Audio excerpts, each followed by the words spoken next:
بسم الله الرحمن الرحيم. إن شاء الله النهاردة هنتكلم عن استخدام جهاز التردد الحراري في علاج الشخير أثناء النوم.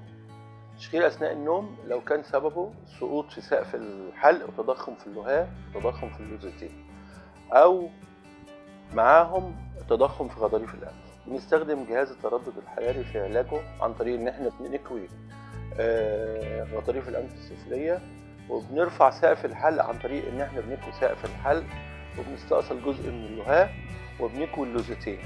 والمريض بياخد علاج من 4 أيام ل 11 يوم، بيتم في خلالها اتساع منطقة سقف الحلق كاملة أو ارتفاع سقف الحلق، وبينتهي الشخير تماما.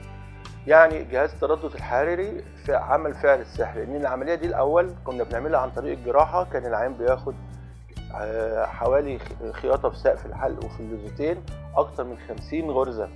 دلوقتي بنعملها من غير خياطة تماما، ممكن نعملها ببنج موضعي، لأن كانت خطورة العملية دي الأول في عملية البنج الكلي، لأن البنج الكلي كان بيبقى فيه خطورة على على المريض بتاع سقف الحلق اللي عنده سقوط في سقف الحلق وتضخم في اللهاه، لأن الشغل كله كان قرب القصبة الهوائية، فكان ساعات بيحصل حالات وفاة. لكن دلوقتي بتتعمل العملية كاملة أقل من ربع ساعة، وبتجيب نتائج ممتازة جدا، وبتنتهي الشخير نهائي، وبتحسن التنفس جدا، وتحسن النشاط والمجهود للمريض جدا.